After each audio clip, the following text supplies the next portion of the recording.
The morning broke quietly in the Absaroka Beartooth Wilderness.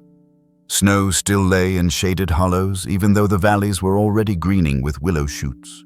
This part of Montana sits at the edge of the greater Yellowstone, where grizzly bears emerge from dens as early as March. For a man like Wyatt Coleman living alone at the end of an unpaved track, the sounds of Thor meant only one thing: the season of visitors had begun. Visitors with 4 legs, heavy paws, and a claim to this country far older than his cabin. Wyatt's day usually started the same way. He brewed coffee on the propane stove, checked the radio for static, and fed the small wood fire to keep frost from creeping back into the corners. He preferred this simplicity. He'd once been a wildlife technician, collaring black bears in the Smoky Mountains, but after too many years of office meetings and grant proposals, he chose this life instead, caretaking a ranger cabin in Montana, keeping trails clear, maintaining weather instruments, and mostly being present. He thought of himself as a quiet observer, nothing more. That morning, he stepped onto the porch with his enamel mug. The cold bit at his breath, but the air smelled clean. He expected to see elk tracks pressed into the meadow, or maybe a black bear nosing along the tree line. What he saw instead made him grip the railing hard enough for his knuckles to sting. A grizzly sow walked out from the timber. Massive shoulders rolled under her spring coat, darker than the snow lighter where the sun hit. But she wasn't moving like a bear on patrol. She carried something in her jaws, slow, deliberate, head low. Wyatt's first thought was prey, a deer fawn maybe. Then he caught the outline: 2 short legs, 2 round ears, fur that matched her own. It was a cub, and it was limp. Instinct told him to step back inside to reach for the canister of bear spray near the door, maybe even the radio to call it in. A sow with a cub is the scenario every Montana hiker fears most. But what froze him wasn't fear. It was her eyes. They weren't locked in aggression, not pinned in the way a grizzly warns before a bluff charge.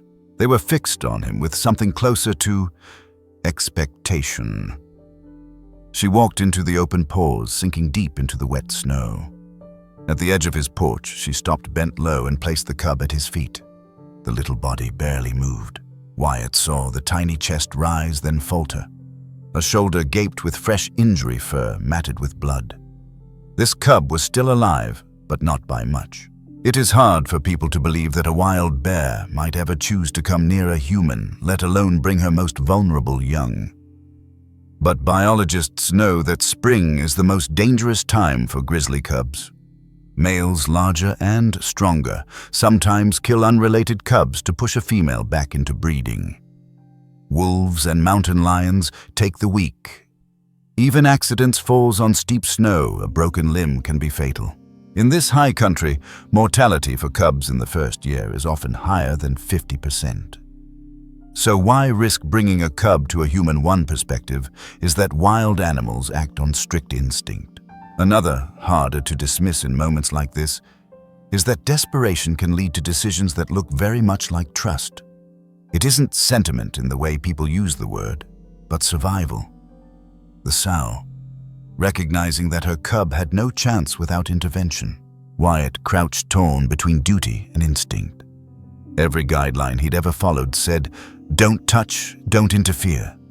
Yet here was the cub delivered onto the weathered boards of his porch as if she had chosen for him. He slipped off his flannel jacket and wrapped it around the tiny body.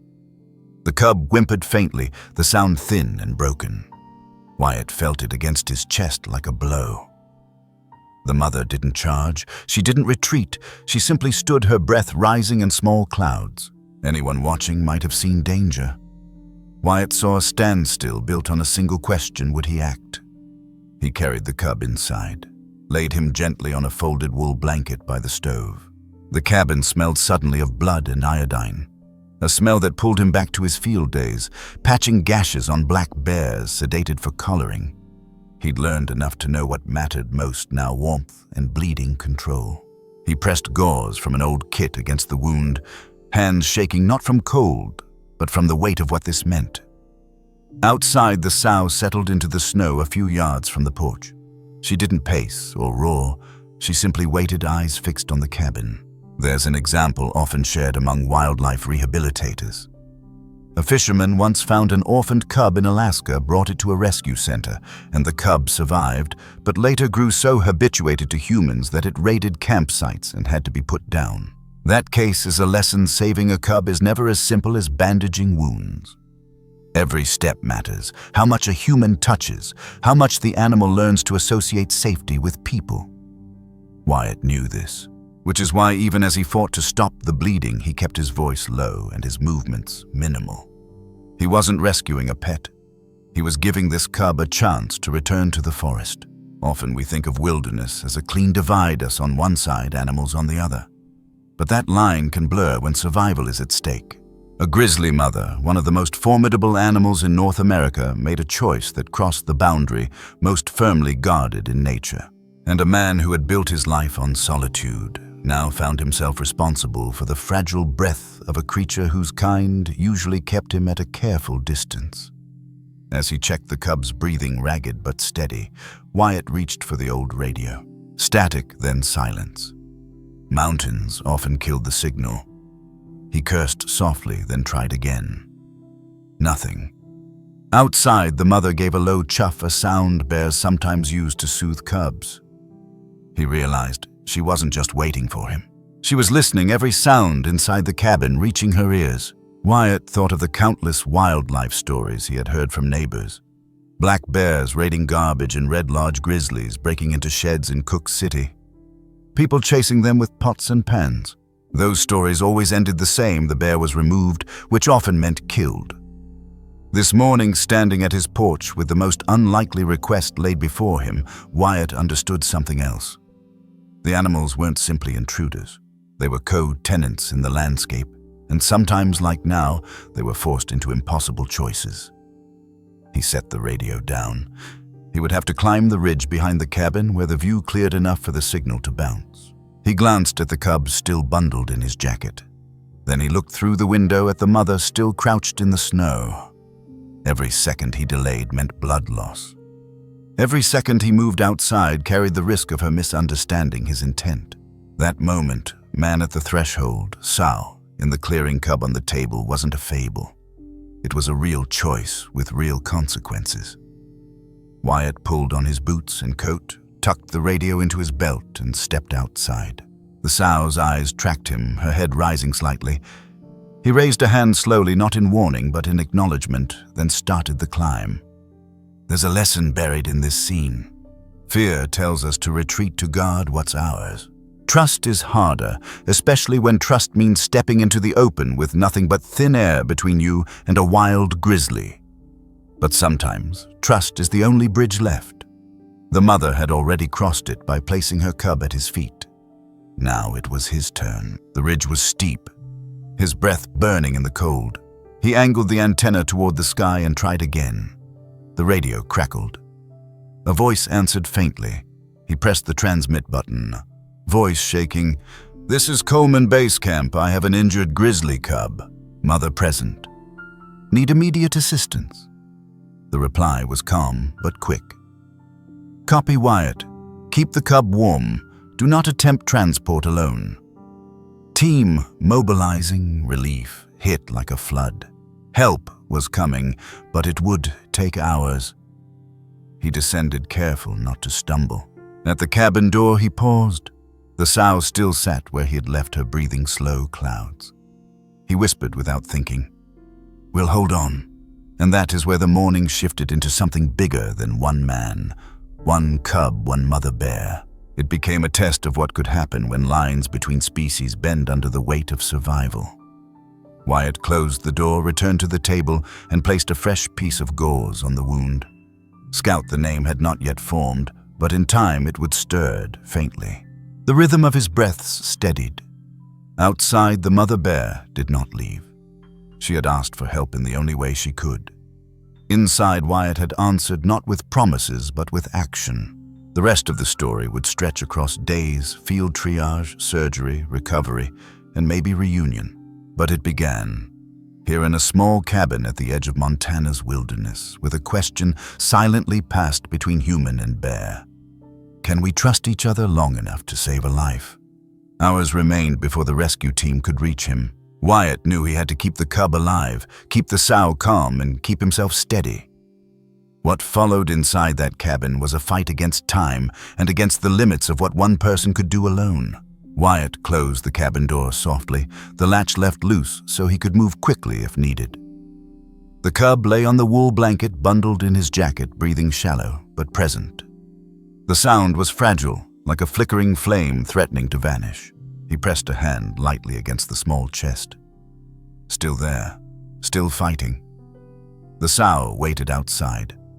Every so often her chuff carried through the logs, not aggressive, not warning, but steady.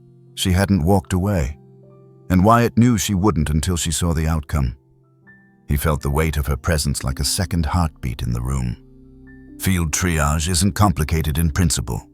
Stop the bleeding, keep the patient warm, stabilize. But when the patient is a wild grizzly cub, the rules are never straightforward. One wrong move could cost the animal its life or cost the rescuer his own. He dug out the first aid kit, alcohol wipes, iodine gauze, and tape. Supplies are intended for human accidents, but better than nothing. He cut away blood-soaked fur around the wound. The cub twitched faintly. The injury wasn't just a scrape, it was deep, likely from a bite or claw. It would need stitches, maybe surgery. Wyatt couldn't provide that. But he could keep the cub alive long enough for professionals to arrive. He remembered training years earlier, working with black bears. A supervisor drilled it in bleeding kills first, infection kills later. So he focused on the first step. Gauze pressed against the shoulder firm enough to slow the flow, but not enough to crush fragile tissue. His hands trembled partly from cold, partly from the knowledge that he was touching something no human should. This is where many people go wrong. Across North America, stories surface each spring. Hikers scoop up seemingly abandoned bear cubs, thinking they're helping only to doom them. Wildlife officers explain again and again mothers leave cubs while foraging, and human scent on the fur can lead to rejection. Inexperienced rescuers often give milk or food that causes internal damage. Their good intentions can turn lethal. Wyatt had seen that happen once. Years ago, a couple in North Carolina brought a black bear cub into town, bottle-fed it, and kept it indoors for days. When officers finally intervened, the cub had learned to associate people with safety. Released later, it raided garbage bins, approached porches, and was eventually euthanized. The couple had meant well. The result was tragedy. That memory anchored Wyatt's choices now. Every move had to keep this cub wild. He worked quietly. No cooing, no constant touch, no treating the cub like a pet. Just steady hands. After cleaning the wound with iodine, he taped fresh gauze in place. Then he slipped another wool blanket over the small body. Hypothermia was just as dangerous as bleeding.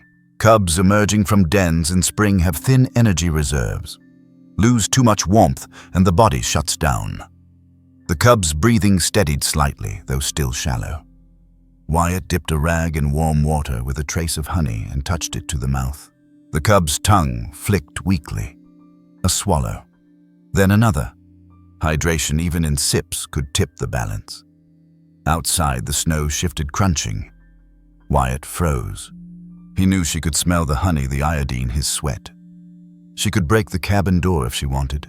Yet she stayed outside, restrained by something that felt larger than instinct. Trust, desperation, perhaps both. When encountering injured wildlife, the best practice is to step back and call authorities immediately. Direct handling is dangerous for both humans and animals, but sometimes, rarely, you're the only one present, and doing nothing means certain death. Wyatt understood that tension. He wasn't breaking the rules to play hero. He was bending them because the alternative was to watch a cub die at his feet. As he worked, he thought about what this meant for people who lived in grizzly country. In Montana, reports of human-bear conflict rise each year. Trash left unsecured, bird feeders kept out livestock unprotected. Each mistake pulls bears closer to homes and towns. The sow on his porch was not one of those bears. She was a mother driven into the open by the need to save her cub. But the broader truth was, Unavoidable coexistence depends on discipline. What he was doing now, careful, respectful, temporary, was the opposite of how most people reacted to wildlife. Good intentions don't excuse reckless action. True help requires restraint. That means resisting the urge to pet, resisting the urge to comfort with a human voice, resisting the desire to claim the moment as your own. Help when it's real is often invisible. Hours stretched. Wyatt kept the cub warm, checked the bandage, and gave tiny sips of honey water. He paced himself, careful not to hover too much. Each time he looked through the window, the sow was there, massive silent snow frosting her back. Watching, waiting. By midday, his back ached, and his fingers were stiff, but the cub's breathing grew stronger. A faint hum emerged when he shifted the blanket, almost like a purr. Wyatt allowed himself a single exhale of relief. Still alive. Still fighting. This was triage, nothing more. He couldn't set bones, he couldn't close deep tissue. But triage matters. In the field, it buys time. That's all. Survival often needs time for the right hands to arrive. We often think strength in the wild belongs only to predators, claws, and speed. But here was another kind of strength, fragile, hidden, wrapped in blankets. A strength measured not in dominance, but in endurance. The cub's tiny lungs pushing air in and out against all odds under the watch of a mother who had gambled on a human. By late afternoon, Wyatt tried the radio again. Static. He climbed the ridge once more, wind cutting against his face. This time the voice came clearer. A wildlife response team was on its way, driving from Red Lodge. Hours yet, but closer. He gave updates. Cub stabilized, sow still present, no aggression. When he returned, the sow's ears twitched as he stepped into the clearing. She huffed once, low and soft. He understood it as a reminder, I'm still here. Don't forget. He nodded unconsciously, as if acknowledging a neighbor. Back inside, the cub stirred. One paw lifted slightly, fell again. Wyatt pressed his hand gently near the paw, not touching, just close enough for the cub to feel his presence. Sometimes that was enough. The lesson of that long day wasn't about heroics. It was about patience. Field triage isn't glamorous. It's waiting, checking vitals again and again, fighting the urge to panic, respecting boundaries, and above all, remember that the outcome doesn't belong to you. The cub belonged to the wild, to the sow outside. Wyatt's role was temporary, necessary, and soon to end. As the sky dimmed and shadows stretched across the meadow, headlights appeared faintly through the trees. The team had arrived sooner than expected. Relief flooded through Wyatt, but with it came a deeper weight. His part was ending, but the hardest decision, surgery, rehab, release, was still ahead. He looked at the cub one last time before stepping to the porch. The sow lifted her head. For a moment, the distance between them didn't feel like predator and human. It felt like two parents bound by the same fragile hope. The vehicle doors slammed. Professionals were here at last.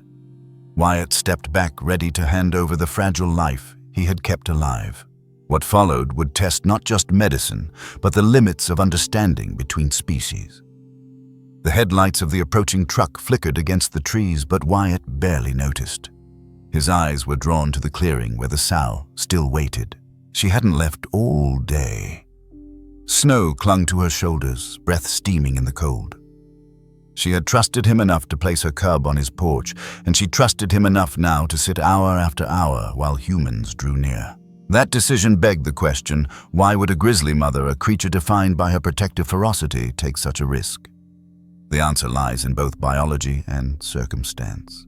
Grizzly bears in Montana emerge from their dens in early spring, often weak from months without food. Mothers with cubs face even greater strain. She must nurse, forage, and defend all, while her own body is starving. Mortality for cubs in this first year is brutal. In some parts of the greater Yellowstone, more than half of all cubs never make it past summer. Predators, starvation accidents every day is a gamble. That context helps explain desperation, but not the choice. Most sows fight off threats or flee.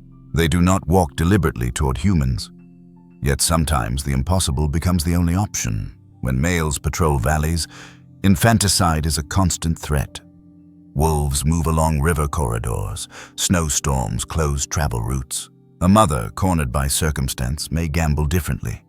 It isn't trust in the human sense. It's calculation this path, as dangerous as it seems, might offer her cub a chance. To understand, you have to know how female grizzlies think in moments of crisis. Wildlife biologists explain that mothers use signals to assess threats. Head, low ears, neutral jaw, relaxed all signs of non-aggression. When the sow placed her cub at Wyatt's feet, she showed those very signs. It's a submission. It was restraint, a deliberate choice to hold back everything evolution had taught her for the sake of her cub. Years ago, a similar case unfolded in British Columbia. A wildlife officer documented a sow lingering near a rural road while her cub, injured by a vehicle, collapsed in a ditch. The officer expected aggression, but instead she kept her distance, watching as the cub was loaded into a transport crate. Later, the cub recovered and was released back to her. That case became a quiet legend among bear researchers. What Wyatt witnessed now fit the same rare, extraordinary category. Wild animals don't live by human rules, but neither are they bound by simple instincts. They adapt, they improvise, and sometimes their choices resemble the very qualities we admire most in ourselves. Courage, sacrifice, and yes, trust. Inside the cabin, Wyatt listened to the sow's low huffs. Each sound carried meaning. Bears communicate with more than roars.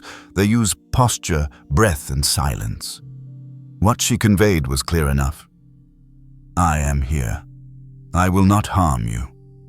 But you hold what matters most. That restraint is not weakness. For a mother grizzly, restraint is the ultimate risk. There's a fresh perspective here. Too often humans describe wild animals as either monsters or mascots, creatures to be feared or adored. But what the sow demonstrated was neither. She wasn't tame. She wasn't forgiving. She was making the hardest calculation of her life. In that calculation, Wyatt wasn't a savior. He was simply the best available chance. The professionals who arrived that evening understood this dynamic. Before stepping out of the truck, they killed the engine, kept their voices low, and scanned the clearing with headlamps turned down. They knew that any misstep could undo the delicate balance already in place. Bears read human posture the way we read tone of voice. Aggression would meet aggression. Calm might earn calm.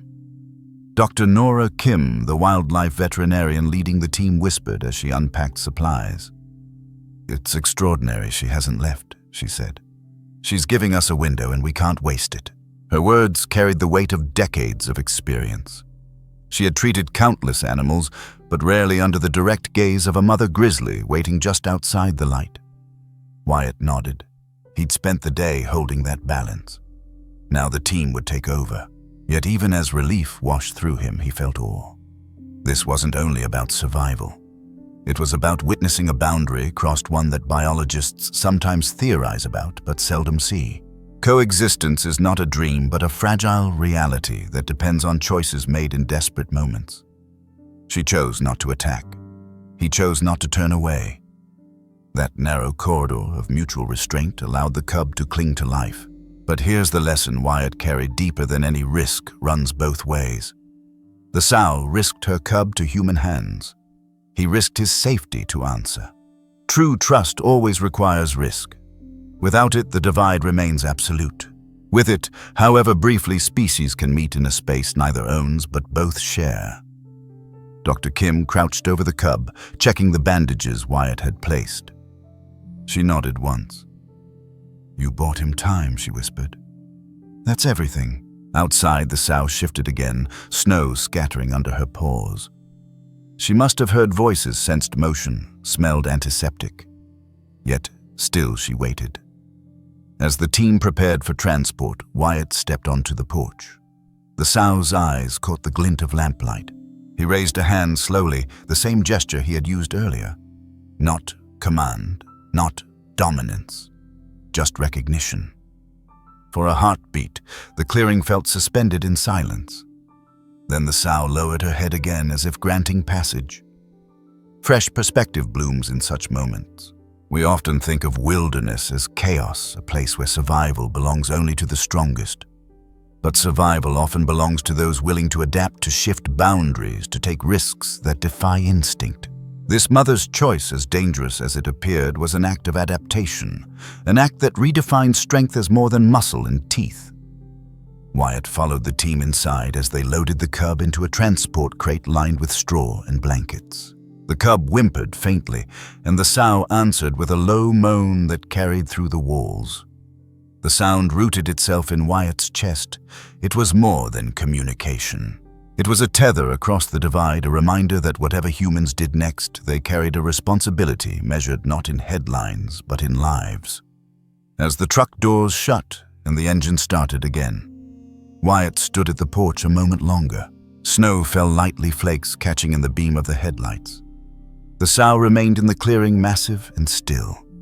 He knew she would follow at least for a while, keeping distance, never letting go. The road ahead was long miles of ice and ruts, before the field clinic hours of risk for a cub, held together by gauze and hope. Surgery would be needed, and the outcome was far from certain. What began as triage in a cabin would soon become a test of medicine and will. The journey had only just begun. The truck crept down the narrow track, headlights bouncing against trees heavy with spring snow. Wyatt sat in the back beside the crate, his hand numb, hovering near the small grizzly cub bundled inside. Scout's breathing was shallow but steady, his tiny chest rising under the wool blankets.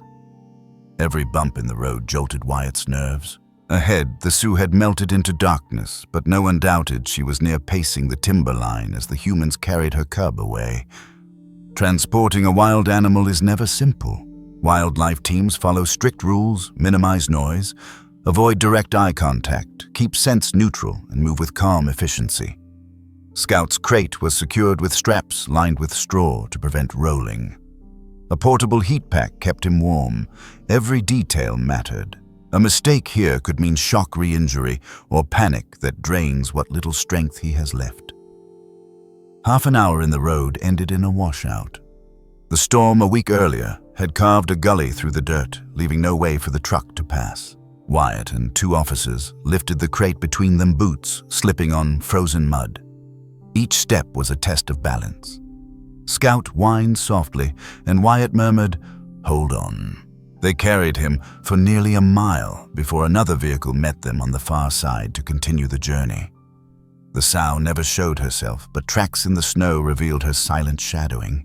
By the time they reached the field clinic, the sky was paling with first light. A log building with a tin roof stood against the mountainside, chimney smoke curling upward. Inside, the smell of antiseptic replaced the wild scent of pine and snow. Scout was carried directly to an exam room where bright lamps and clean tables waited. Dr. Nora Kim pulled on gloves, her voice calm but urgent. "Vitals first. Let's get an X-ray.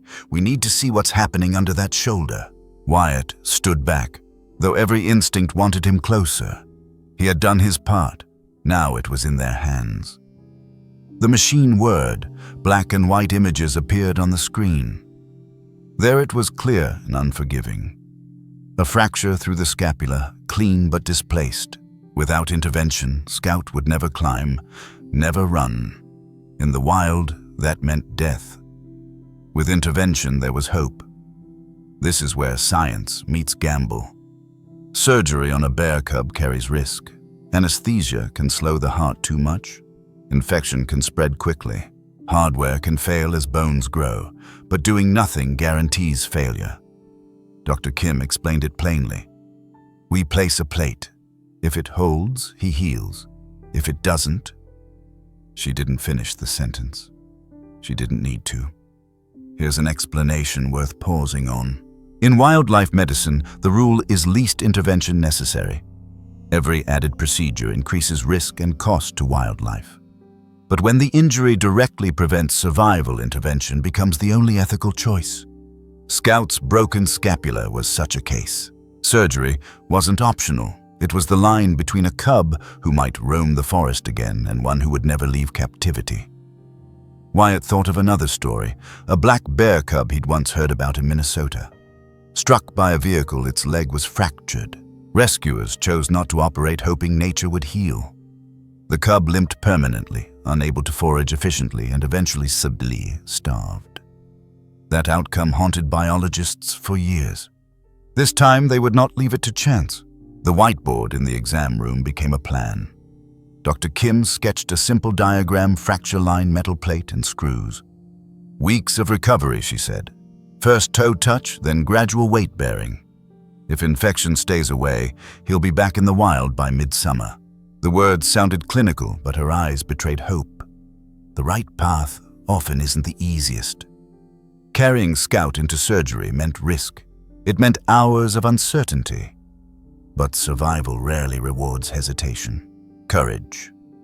Whether in a mother grizzly laying down her cub or a team of vets preparing for the knife is often about moving forward, even when outcomes are unclear. Scout was sedated carefully, dosage measured by weight and vitals monitored every minute. His small body relaxed under anesthesia, a tube gently guiding breath. Wyatt watched from behind the glass, heart racing faster than the monitors. Metal gleamed under the lamp as Dr. Kim worked, steady hands, precise movements, no wasted motion. Time blurred. The world outside the clinic, mountains, snow. Even the snow pacing somewhere unseen faded into silence. After 2 hours, it was done. The plate sat flush against the bone screws, aligned wound closed with neat sutures. Antibiotics administered, fluids given. The monitors showed a stable rhythm. Scout was wheeled into recovery, still asleep, his chest rising in slow, even breaths. Relief swept through the room like a tide. Wyatt exhaled for the first time in hours. He thought of the sow waiting somewhere beyond the clinic walls. She had risked everything by choosing him a human instead of fleeing deeper into the wilderness. Now the responsibility had shifted to this team, to steel and skill and faith that healing could hold. Wildness and medicine are not opposites. They meet in rare spaces where one enables the other. Surgery doesn't strip Scout of his wildness, it preserves it. Without human hands, his story ends. With them, he has a chance to return to the forest, to live as the grizzly he was meant to be. As dawn broke, Scout stirred faintly, a twitch in his paw. Wyatt placed his hand near the crate, not touching, just close. He whispered, "You're not done yet." Outside, the snow sparkled pink under the rising sun.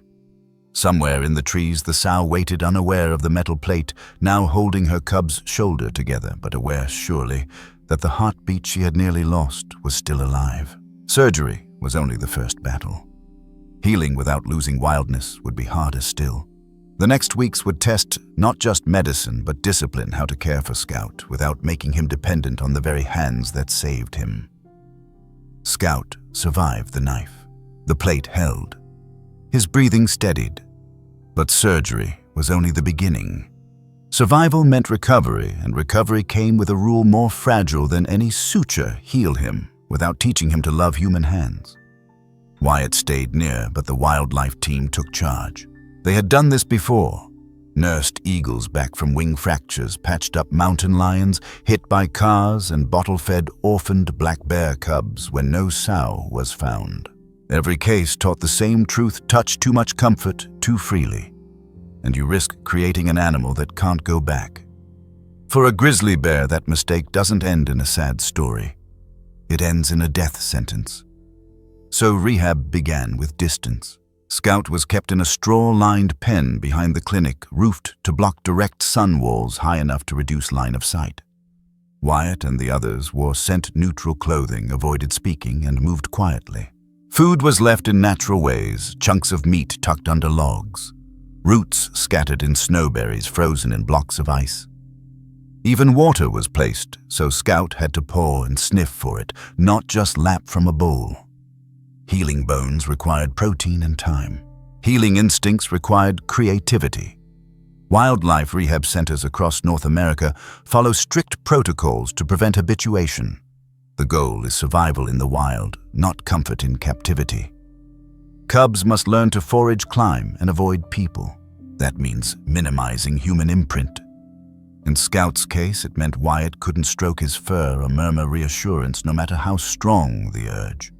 His role had shifted from caretaker to silent witness. Trail cams were mounted outside the pen, capturing what humans could not see directly. At night, the cameras recorded Scout limping, sniffing, and dragging his paw awkwardly at first. But each night the stride grew steadier. One clip showed him batting at a snow block with surprising ferocity, a small roar rising from his throat.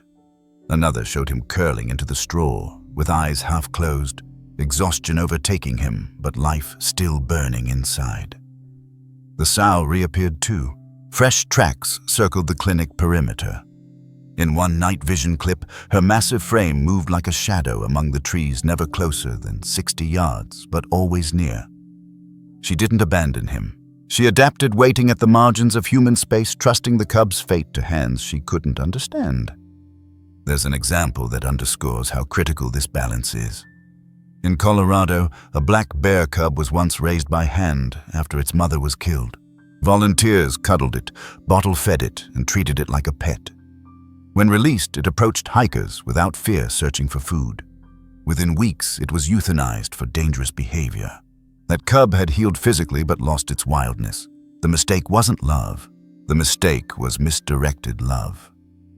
True care sometimes means stepping back. It means denying yourself the comfort of touch, the reassurance of bonding, so the animal can remain what it was meant to be. Compassion isn't always gentle. Sometimes it's disciplined. Wyatt struggled with that discipline. More than once he caught himself leaning too close to the pen, wanting to speak, to remind Scout he wasn't alone. Each time he stopped, he thought of the sow pacing beyond the tree line. This wasn't his cub. It was hers. His job was to keep that truth intact. Fresh perspective came in quiet moments. Watching from a distance, Wyatt saw Scout exploring the pen as though it were wild ground. Pawing at logs, testing his balance on rocks, tearing at roots. Healing wasn't just medical. It was practice for life beyond fences. Each awkward tumble was a rehearsal for the slopes he would one day climb. Each sniff of the cold wind carried a map back to the forest. To deepen Scout's chances, the team built challenges into his recovery. Food was hidden in hollow logs. A climbing post was installed so he could test his shoulder. Water was provided in a shallow trough with floating sticks, forcing him to swat and scoop. It looked like play. In truth, it was preparation. Wild animals don't graduate rehab with certificates. They graduate by proving they can survive. Meanwhile, Wyatt thought about people in nearby towns. Each spring, residents of Red Lodge and Cook City dealt with bears rummaging through trash, breaking into sheds, and tearing at bird feeders. Problems that started with small human mistakes often ended with wildlife officers putting down the problem bear. What Scout's rehab underscored was the opposite truth. When humans show disciplined coexistence becomes possible. If Scout could recover wild, if the sow could reclaim him, then one more bear might live without conflict. And this is where the broader perspective matters. Healing without humanizing isn't just about one cub. It's about the relationship between people and the animals they live alongside. If Scout grew up to avoid humans, to forage naturally, to fear garbage cans instead of raiding them, that would be a victory larger than his survival. It would be a victory for every rancher, hiker, and family living in Montana's bear country. Weeks passed. The sutures held. The plate stayed firm. Scout began bearing more weight on the injured leg. First a hesitant step, then a short climb up the log post, then a tumble followed by a quick shake and another attempt. The cameras showed progress not in grand leaps, but in persistence. Healing, like survival, often happens slowly, one determined moment at a time. Wyatt wrote notes in a small leather journal each evening. Not just data, stride, length, feeding patterns. Time active, but reflections. He wrote about the silence between breaths, the way the sow's tracks appeared after fresh snow, the resilience stitched into a cub's fragile body. The journal became a record not of ownership, but of stewardship, proof that his role was temporary but meaningful. Sometimes the best help isn't the loudest or the most visible. Sometimes the best help is invisible protocols followed quietly, boundaries kept firmly, temptations resisted. In that restraint lived the chance for Scout to one day vanish back into the wild, not as a patient, not as a pet, but as a grizzly bear. The mystery lingered in the sow's behavior. Why stay so close? Why not retreat to safer valleys? Each track in the snow suggested a bond stronger than instinct. She hadn't abandoned him, even when humans carried him away. Perhaps she knew more than people gave her credit for. Or perhaps instinct honed by millennia of survival had guided her to wait. Either way, her presence was a constant reminder. This story wasn't finished. One evening, as the sun bled orange behind the ridgeline, Wyatt stood outside the clinic fence. A camera captured Scout pawing at a log, his limp nearly gone. Beyond the fence, faint but clear, was a fresh set of tracks leading from the trees to the perimeter and back again.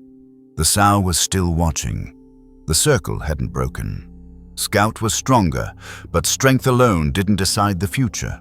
The next step would be the hardest of all, returning him to the mother who had risked everything and proving that wild bonds once tested could hold. Weeks of careful rehab brought Scout to a turning point. The limp faded, the sutures held, and his gait looked almost natural. Trail cam footage showed him climbing the post in his pen, shaking snow from his coat, even mocked charging logs with a small grunt. The plate on his shoulder had done its job. Now the real question remained, could he return to his mother, and would she still be waiting?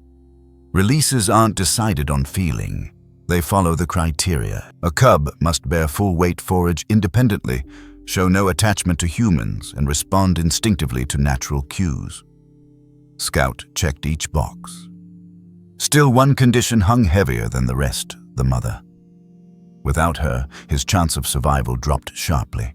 An orphaned grizzly cub, even if strong, rarely makes it past the first year. So the team began monitoring. They set trail cams in a wide circle around the clinic. Each week, fresh prints appeared large and unmistakable. The sow had stayed near. Never too close, never interfering, but circling, always circling. In one clip, her breath steamed under the moonlight as she paused to sniff the wind. In another, she lifted her nose toward the clinic fence, then melted back into the timber. Her vigil never ended. That was the signal they needed. Plans were drawn. Scout would be transported back to the same meadow where she had first laid him down. The time was dawn, when bears are most active, but human disturbance is lowest. The method was a soft release. Open the crate, step back, let the animal choose. No chasing, no pushing. Wyatt felt the weight of the plan more than anyone. He remembered the morning she appeared, the impossible choice she had made. Now it was his turn to let go, to trust that the bond between mother and cub could survive weeks of separation and the strange scent of human medicine. On release day, snow crusted the meadow where it all began. The crate was lifted from the truck and placed at the edge of the clearing. Scout shifted inside, claws scratching faintly against wood. Wyatt stood back with the team, every muscle tense. They had cameras ready, but more than footage, they wanted proof of survival. The crate door opened. For a moment, nothing. Then Scout stepped out, cautious nose testing the air. His gait was steady, only the faintest hitch betraying the healed fracture. He sniffed the snow, then let out a high-pitched call, thin, crackling the sound of a cub calling for its mother. Silence answered. The team held its breath. Then movement. From the shadowed tree line, a massive figure emerged. The sow. She had been waiting not yards away, but just out of sight. She moved forward slowly, not rushing, not roaring. Her head lowered, her eyes fixed on the cub. Scout stumbled toward her. She paused as if measuring, then closed the distance herself. Nose to nose, fur against fur. The trail cam captured it the moment a mother reclaimed her cub. She sniffed the stitched shoulder, rumbled a deep sound, half reassurance, half warning, and then nuzzled him close. Bonds forged in the wild can withstand distance injury and even human interference. Survival isn't just about muscle or claws. It's about connection, about a mother's refusal to abandon, about a cub's instinct to return. Wyatt felt tears sting his eyes, not from sadness, but from the kind of awe that feels almost like grief. To witness such trust, then to step back, to not interfere, to simply let wildness take its course, that was harder than any triage or surgery. It required humility. The monitoring didn't stop at reunion. A lightweight VHF ear tag fitted before release pinged the cub's movements. Over 2 weeks, the data told a story. The sow and scout stayed close, moving between ridges, following streams, foraging along willow flats. His gait lengthened. His activity periods grew longer. Each data point was proof of progress. Here's an example of why monitoring matters. In Alaska, another cub once underwent surgery after a den collapse injury. Released without tracking, it vanished. No one knew if it survived. The absence of data meant the story ended in uncertainty. For Scout, the monitoring heat map showed clear survival lines of movement areas revisited and the slow expansion of range. It wasn't just a reunion. It was evidence that the gamble had worked. People often imagine conservation as numbers on charts, population counts, ranges, conflict reports. But sometimes conservation is one cub, one mother, and the invisible tether between them. Protecting that tether is as important as protecting acres of land or passing new laws. It reminds us that coexistence is lived moment by moment, choice by choice. Wyatt visited the ridge above the meadow a week later. He didn't go close. He knew better. But through binoculars, he caught a glimpse. The sow and cub foraged among willows, noses down, shoulders rolling with health. Scout lifted his head once, snow dusting his muzzle. Wyatt lowered the binoculars and let the image stay etched in memory. He didn't need proof beyond that. As he turned back toward the trail, he thought of how it began. A cub lay at his feet, a mother holding back her fury, a man choosing not to shut the door. The circle had closed. But as moving as this reunion was, the story didn't end there. The wild is never static. Other bears roam, people live nearby, and pressures on the landscape continue to grow. Scout's survival was a victory. Yes, but it raised a bigger question. What do these rare moments teach us about coexistence in the larger world? Scout's reunion with his mother felt like an ending, but for Wyatt it became something else, a doorway.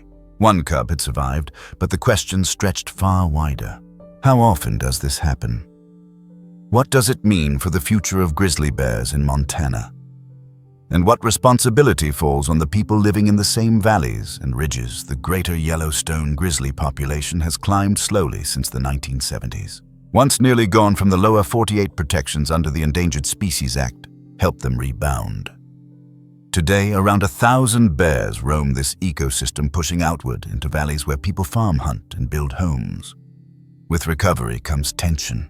Each spring brings stories of bears in garbage breaking into chicken coops or wandering down highways. Every conflict tests the fragile balance between conservation success and human tolerance. Scout's story fits into this broader context. A cub saved a mother, reunited both alive. But survival for them, and for all grizzlies, depends on more than luck. It depends on people understanding the patterns of bear life and adapting their own. Here's an explanation. Grizzlies follow seasonal food shifts. Spring greens, summer berries fall fattening on nuts and carcasses. In Montana, whitebark pine seeds once fueled fall survival. Climate change and beetle infestations have weakened those trees, pushing bears lower in search of food. That means more encounters with people, more conflict over garbage and livestock. One sow's choice to trust a human may inspire awe, but the larger truth is this: most encounters end badly for the bear or the person. Comparisons help underline the rarity. In British Columbia, a sow once lingered near a road after her cub was struck by a vehicle. In Alaska, a fisherman reported a mother circling a camp while rescuers pulled her cub from a snare. These cases mirror Scout's moments when bears tolerated human help. But they are exceptions, not rules. Most sows defend cubs with ferocity. The fact that Wyatt's story joined this short list is extraordinary. The small lesson here is humility. For every scout who survives, many cubs are lost. For every sow who tolerates help, most vanish into the wilderness unseen. Conservation isn't built on miracles.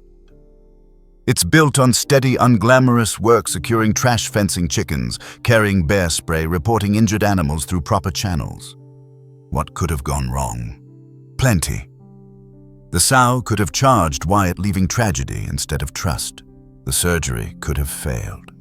The cub could have imprinted on humans, making release impossible. Each risk was real.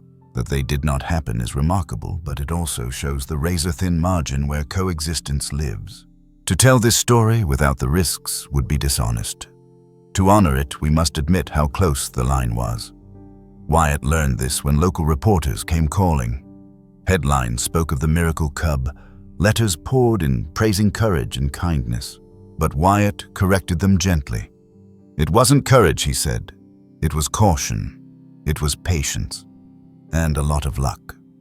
He reminded anyone who asked that most people should never attempt what he did. His part worked only because help came quickly and because professionals knew what to do next. Individual rescues capture hearts, but lasting change comes from systems. Scouts' recovery mattered. But so do the phone hotlines that connect residents to wildlife officers. So do the bear-resistant dumpsters funded by small towns. So do the school programs teaching kids in Montana how to use bear spray. Each is a quiet form of rescue multiplied across landscapes. There's an example from the Flathead Valley. A community once plagued by bear conflicts invested in bear-proof garbage containers. Within a year, reports dropped by more than half. Not dramatic, not newsworthy. But every reduced conflict meant one less bear euthanized one less family living in fear. That's conservation at work, as surely as plates and sutures in Scout's shoulder. You don't need a miracle to make a difference. You need a plan. Secure food, respect distance, support rehab centers, report wildlife encounters responsibly. These choices save more bears than any single rescue story. For Wyatt, perspective deepened when he hiked back to the ridge weeks later. He didn't see Scout or his mother, but fresh scat told him they had passed through. That was enough. Their survival wasn't about him anymore. It was about an ecosystem that still had space for them and about communities willing to live alongside them. The mystery remains. Will Scout grow into a strong boar? Will he sire cubs of his own? Or will he vanish into the vastness of Montana's wilderness, his story ending quietly, known only to the trees and rivers no one can know? And perhaps that's the point. Wildness means uncertainty. We can aid, we can protect, we can prepare, but we cannot script the ending. Scout's rescue isn't a story about humans saving wildlife. It's a story about wildlife giving humans another chance to choose wisely, to coexist, to respect the fragile space we share. Wyatt would carry the memory of that morning forever, but memory alone wasn't enough. What came next was something quieter, yet even more powerful. The emotional weight of letting go and the call to share this story not as an ending, but as a beginning. Winter melted from the valleys and spring returned with green willows and swollen creeks. Wyatt kept his days simple, splitting firewood, checking the ridge weather station, writing in his journal by lamplight. The meadow where Scout had been returned grew quiet again, as if the forest had folded the story back into itself. Yet every dawn, when Wyatt stepped onto the porch, he found himself listening, waiting for a sound he couldn't name. Then one morning it happened. Movement at the far edge of the meadow. A young grizzly bear stood in the mist, taller, now his gait, sure the faintest scar still visible at the shoulder. Scout. He didn't come close. He didn't need to. He looked once toward the cabin, then turned back toward the trees. Behind him, half hidden in shadow, the sow waited. Wyatt raised a hand in silent greeting. The pair disappeared without a sound.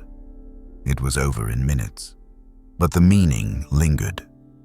Scout had survived not because Wyatt kept him close, but because Wyatt let him go. That was the heart of it, trust. Trust demanded risk from the sow, patience from the man, and restraint from everyone who touched the cub's life. Trust demanded letting go at the right time. Rehabilitation isn't about creating bonds. It's about protecting the bonds that already exist in nature. A cub belongs to its mother, its territory, its instincts. Human hands can patch wounds, set bones, and provide food, but if they replace those wild bonds, the animal is lost. Scout's reunion proved that those bonds can stretch, strain, even survive weeks of separation as long as we respect the rules. Think about an example outside this story. In Minnesota, black bear researchers once tracked a sow who lost a cub during a harsh winter. Months later, another cub orphaned by a road accident was placed near her. Against odds, she accepted it. The lesson was clear. Wild mothers make choices that science can't always predict. But those choices depend on space patience and respect. Where humans force it, fails. Where humans step back, it can work. Wyatt carried this lesson into his daily life. When hikers asked about the cub, he told them what mattered wasn't the miracle, it was the discipline. Keeping trash locked, respecting distance, carrying bear spray, and calling professionals when something seemed wrong. These choices didn't make headlines, but they made coexistence possible. Scout's survival was rare, but preventing conflict that could be common if people tried. The emotions tied to this story run deep. A mother bear chooses not to attack. A cub lay at human feet. A man alone in the mountains asked to act. For Wyatt, it reshaped solitude. He no longer saw the forest as empty silence. He saw it as full of presence of elk, passing unseen, of wolves marking trails, of grizzlies roaming ridges. The silence wasn't loneliness. It was shared space. Knowledge came in small pieces. That cub mortality often exceeds 50% the first year. Climate change pushes grizzlies into lower valleys. That communities with bear-proof trash reduce conflicts drastically. Each fact grounded in data reminded Wyatt that Scout's story wasn't separate from science. It was the living, breathing edge of it. Wildness isn't something humans manage. It's something we negotiate. And negotiation requires humility. We cannot demand safety without responsibility. We cannot celebrate rescues without supporting prevention. We cannot expect trust from animals if we refuse to offer it in return. The fresh perspective. Trust in the wild isn't sentimental, it's practical, mutual, and necessary. The sow didn't bring Scout to Wyatt because she loved people. She brought him because she calculated, perhaps more wisely than most humans, that survival sometimes requires risk. Her gamble demanded Wyatt's honesty. His restraint demanded hers. And between them, a fragile life continued. Wyatt's story closes not with a dramatic reunion, but with a quiet sighting, a healed cub and his mother fading into timber. That's what wildness demands, not endless contact, but the grace to step back. And now the question turns to you. What does trust demand in your life? In your neighborhood, are there bird feeders left out overnight? Trash bins left open? Do you carry bear spray on the trail or assume you won't need it? Coexistence with wild animals isn't about rare miracles. It's about daily choices repeated by ordinary people. Scout survived because of disciplined patience and risk taken in silence. But his story belongs to more than Montana. It belongs to anyone who shares land with wild animals, whether black bears near the Appalachians, wolves in the Rockies, or coyotes at the edges of cities. The line between survival and loss runs through every backyard, every campsite, every decision to respect or ignore the wild around us. Reflect on what trust demands from you. Not grand gestures, small ones. Lock the bin. Carry the spray. Keep the distance. Support the rescues that do the hard, quiet work. And remember that trust, whether between a grizzly bear and a man on a porch, or between a community and the wild it lives beside, is never free. It's earned, protected, and lived. If this story of Scout and his mother touched you, if it gave you knowledge, stirred emotions, or offered a new perspective, let it stay with you. Let it guide the way you think about wild animals, about the land you walk, about the choices you make each day. And if you want to keep exploring stories like this, real wildlife rescues, wild animal stories, the fragile connections that remind us we're part of something larger, then take a moment now. Like this video, subscribe to the channel and turn on notifications. It helps us continue sharing not just tales of survival, but reminders of what trust demands from all of us.